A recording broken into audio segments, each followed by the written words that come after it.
Chad kind of went through the O-line situation you've had.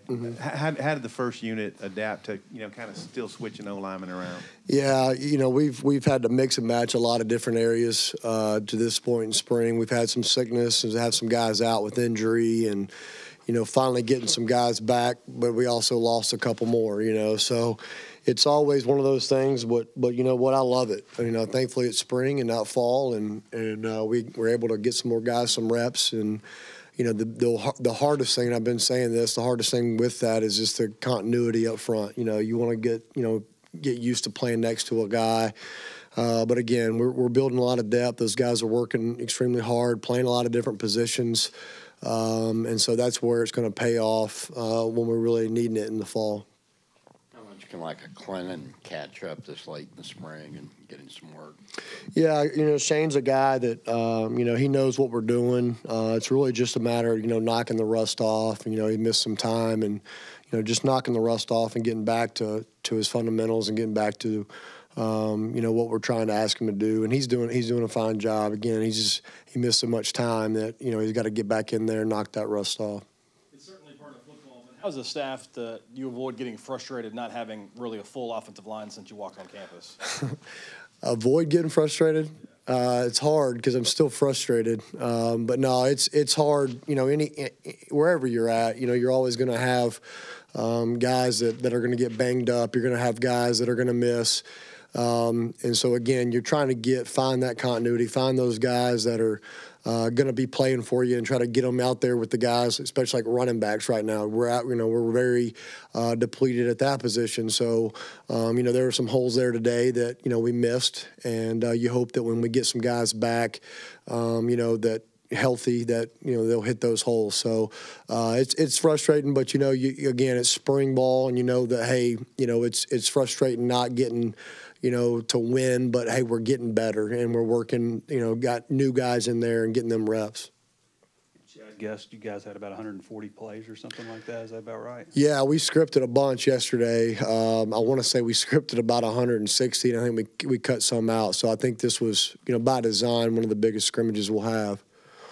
Any big plays, and also I'm sure there were some, but John Stephen Jones, Chad said that his best day was today. Yeah, he did some really good things, John Stephen, and, he missed a couple throws, but I know he wants back, just some easy ones, but, he also made some really good ones as well. But he did some really good things. The explosive plays, I think, we had it wasn't a play call; it was scripted. We had a good play into a pressure they brought, and we're able to hat it up. Our offensive line did a really nice job. Chase was able to find the big hole there and go ahead and put it in the end zone. That was a play that stood out to me. I'm sure there was others, but the only one I can remember was the very last one. We ended on a positive note. Trey Knox went up and made a play in the end zone, but that's all ones I can remember. We'll go grade it and see if there's any more. What were your top takeaways, though? What did you make of today? And was that touchdown to Knox? Was that from Hicks? I think it was.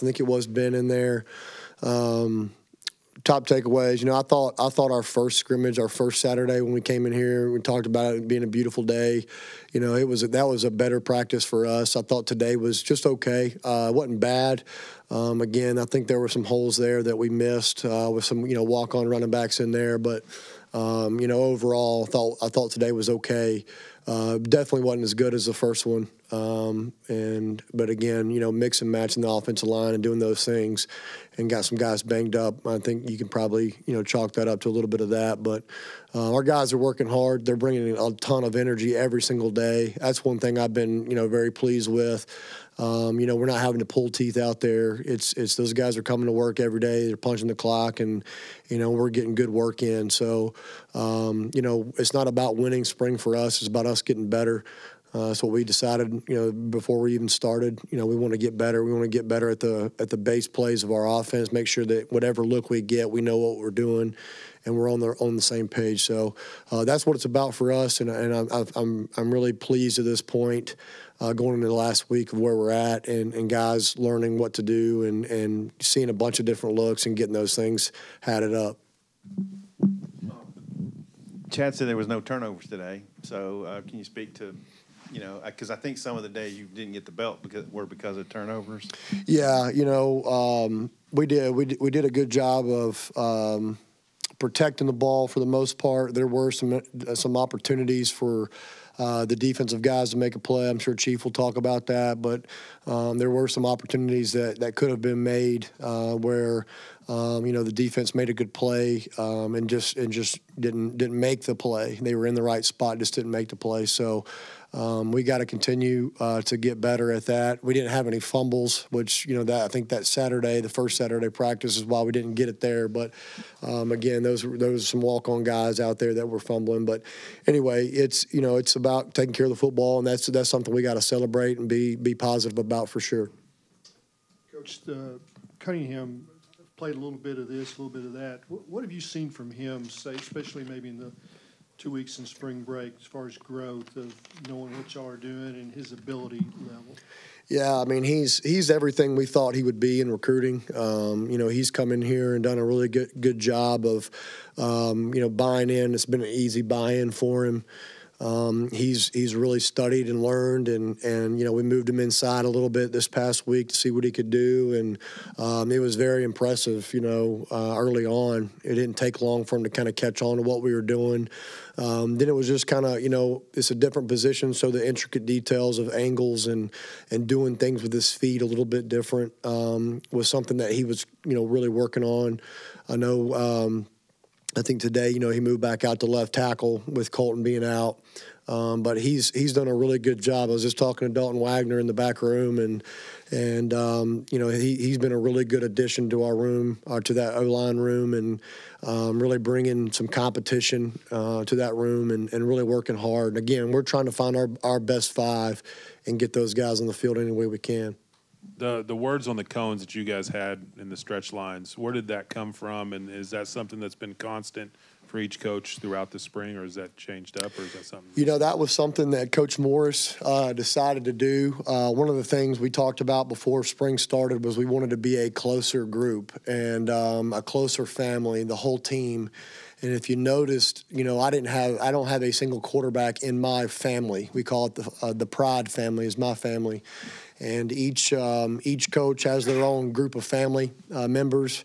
My guys are Bumper Pool, David Porter, Devin Bush, Corlin Jackson. I can name a couple more, but, you know, those Connor Limpert, those guys, I don't have anybody that I'm normally around every day, and that's something that we wanted to, you know, get to know other guys in other position groups. I think it's been awesome. You know, I'm getting to talk to Bumper Pool before the practice, and Devin and Connor and those guys and Coylin. So it's been really cool to get to know somebody else, but also it's made us a closer group as a unit, the whole team. But Coach Morris assigned the word for each team or for each family. And mine's the Pride family. So it's been really cool to be around those guys every day. And that's kind of how we take a role every day. When we come into the team meeting, we all sit together as a family. And I get to ask, you know, Peyton Osley how his day's been, you know, or Bumper or Mike Woods or whoever. So it's been really, really cool to get to know other guys on the team.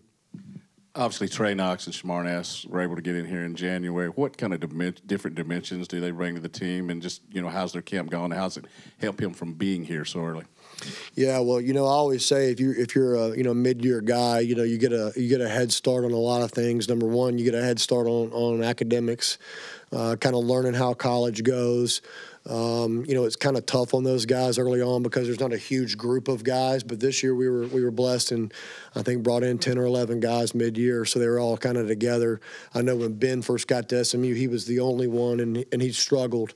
But you know, you get to learn what academics are all about, going to class, going to tutors, kind of learning the college life and so those guys have bought in. You know, they've done a really good job. One of the things that I think all of our freshmen have done a really good job on is, you know, they're staying off lists. They're going and being where they're supposed to be, and they get a leg up on academics. Number two, they get a leg up in the weight room.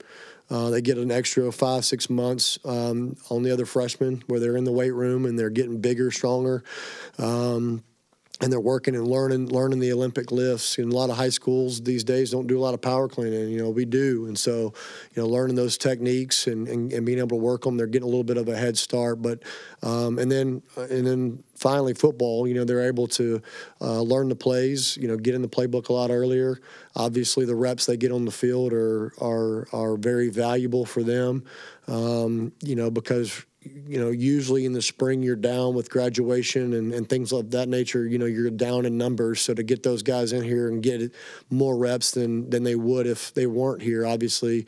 But obviously when we start fall camp too, there'll be more guys out there. So, those are all valuable reps for those guys, Shamar and Trey. And they're learning. At first their head was spinning a little bit, but they've kind of settled in and got through that freshman wall and they, approach every day about getting better. One thing I like about both those guys is they're both very, they're hard on themselves. They want to be really good. They want to be special. And when they don't make a play, they get down on themselves a little bit. But you know what? That's okay because you're just a freshman. You should be going to your prom next week. So I tell them all the time. So, just keep working, keep getting better. Move on to the next play. If you don't do very well on one play, that's fine. Win the next play. And so those guys are getting a lot of valuable reps and a lot of good information early on as mid-year guys. Last one, Trey. On the family deal, when did that start exactly? Is it completely random, like names out of a hat? And will it rotate? And if it rotates, how often will it rotate? I'm not sure if Coach will rotate it or not. That started when we were in off-season drills. We started stretching that way. There wasn't a whole lot of other time besides just kind of stretch lines. The first day was an early morning mat drill we did it in.